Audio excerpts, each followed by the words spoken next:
Greetings, ladies and gentlemen. Welcome to this latest edition of RE390, where I take old stories I've narrated and update into modern audio standards. This particular story is called The Meeting, written by AntiMoneySquandering. The man shaded his brow against the setting sun as a small spherical craft landed just off his porch. He fanned himself with one hand and took a drag from his cigarette with the other. The door opened, and an odd ship and the small ramp descended. "Well, would you look at that?" the man exclaimed, as a small purplish creature slowly rolled down, its plump, wrinkled body sitting upon a complex mechanical system, resembling a minuscule tank forged from gleaming metal. He drove up towards the small cottage and stopped just before the steps. "Greetings, Earthman," the voice rang out, tiny and robotic, emanating not from the creature but the machine. The old man rubbed the sweat from his forehead and breathed out deeply. His heart steadied. The irony of dying from a heart attack this late in cancer would be infuriating. "Greetings," he said back and took another drag. He paused, waiting for panic to grip him, but he remained stubbornly calm. He closed his eyes for a minute, scrunched tight, emphasizing his wrinkles. He opened them to see the alien still there before him. "I've come to offer you the gift and ask for one in return. Conversation between species. My senses indicate that you are close to expiration. I am also.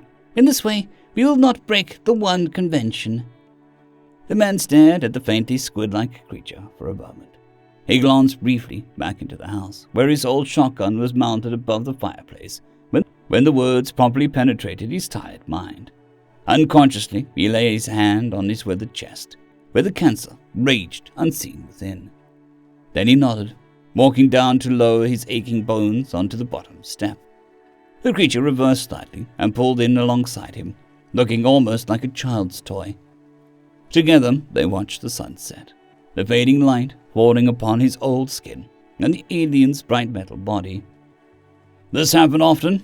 You may be some hallucination brought on by this body of mine fading, but on the off chance," the old man asked, rolling another cigarette, the moves practiced with his arthritic fingers.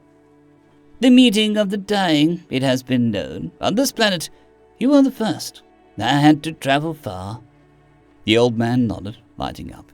He took a deep drag, followed by racking wet coughs that had him hunched over. Eventually, he regained control, spitting into the soil beside him. "The first, I don't think I was ever the first at anything before." They lapsed into silence, the man alternating looks at the fading sun and the small creature that was next to him. He'd seen a naked mole rat once, and this thing resembled it, but a deep purple in color, with a mess of wavering tentacles where its face should be. This mass was angled up towards him, and he felt that the alien was observing him in much the same way. Idly, he wondered if it thought him repulsive, a disgusting-looking alien, and he chuckled softly, shaking his head at the absurdity of it all. "What's it like?" he blurted out suddenly. "Where you're from, I mean." Though its skin slowly blurred from its purple hue to a dusky orange and back again. The man watched in fascination, his question almost forgotten. "It is different. The colors are different. We have less flora, much of it is rock and trees of gigantic proportions. Little variety. We have more fauna, vast swaths of species. They fill the land below, the skies, our many seas. Our cities lie suspended in the clouds, apart from it all." It seemed to struggle to describe in a way that the man would understand. "Our sky is what you would call green, lime. The clouds are in a straight lines. They are pink." "Now that would be a sight," said the man. "Better than boring blue and white, I suppose." "It is not dull to me. The colors here are incredible. Many hues and gradients. My planet is much more defined. The colors are distinct. They do not merge with each other in the same way." The man nodded, and he looked around at the view, a slight frown on his face as he tried to envision the alien's words. Giving up, he rubbed his temples and looked out around him. For the first time in decades, he noticed the crisp green of the grass, the bright yellow of the hay, even the earthy hues of the soil. He exhaled a cloud of smoke, and even the way that danced in the fading light was beautiful in a way. "Is that food? Is that food?" The man turned to the creature. its tentacle-covered face seemingly fixated on his cigarette. He laughed, another choking, coughing sound. It ain't food, it's a drug. You have drugs. It's an evil thing. Reason you're here with me, stubborn old bastard that I am. Don't really see the point in quitting now. Your terminal nature, it is self-inflicted through these white sticks. Sounds ridiculous when you say it out loud, doesn't it? But yes, they're addictive. They make you feel slightly better. And we humans, we're all weak and gullible lot. Rarely think of the consequences. The Cephalon are not without vices of our own. I misused the bioagents available to us in my youth, and subsequently my rejuvenation organ is inert. The man patted the metal arm on the alien's contraption unthinkingly and nodded again. Not so different then. Imagine that.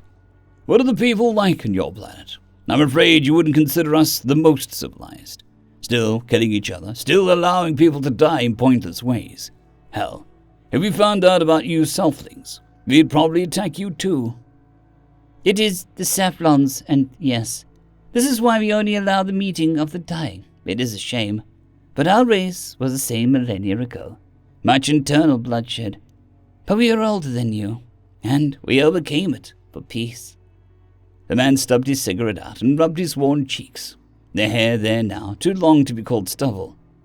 He reflexively rolled another, compensating for the slight shake in his hand. Well, maybe there's hope for us yet. Maybe I'll get to see it from the other side, if there is one. Don't suppose you know about that? The creature did not respond for a while, though lights flickered along the metal carapace, and it filtered to a blue hue and back. No, we have no answers beyond this life, but we, like you, hold hope that there is something more. You have to hope, I suppose. I wonder if we have the same afterlife. All the different species, like, all together at the end.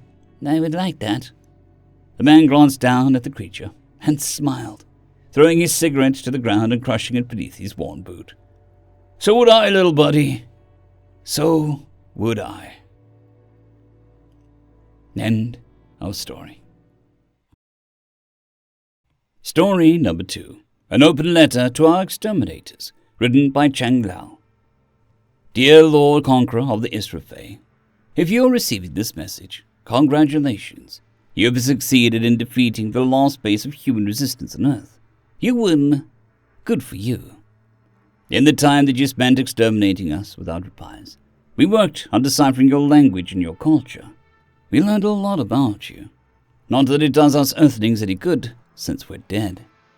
I bet it makes you feel really big and powerful, traveling the stars, exterminating races that are weaker than you, trampling on the defenseless, and then claiming their worlds as your own. Must really feed into your superiority complex.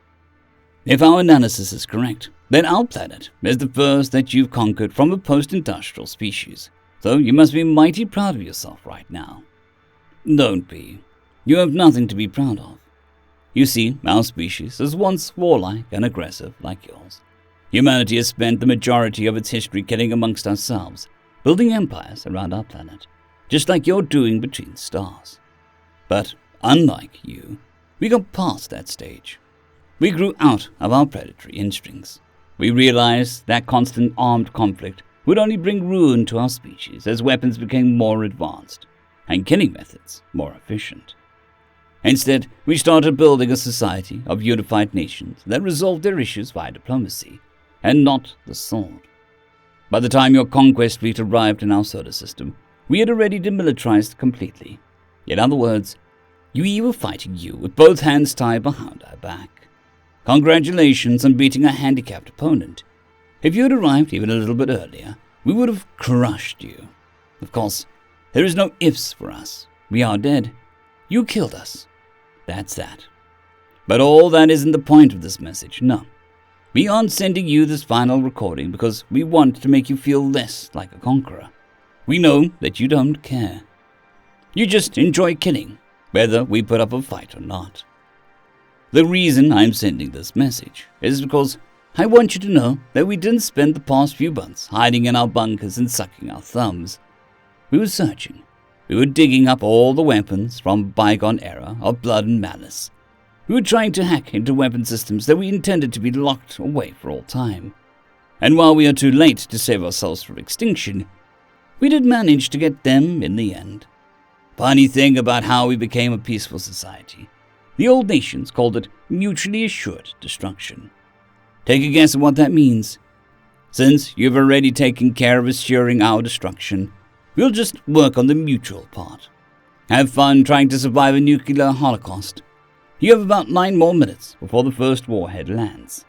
Sent with our deepest regards, 15,000 thermonuclear middle fingers to you, humanity. End of story. I'd quickly like to thank our Tier 5 channel members, Casper Arnholtz, John Creighton, Manatharia, 050, Dragzoon WRE, and Elijah Silvercross. Thank you very much.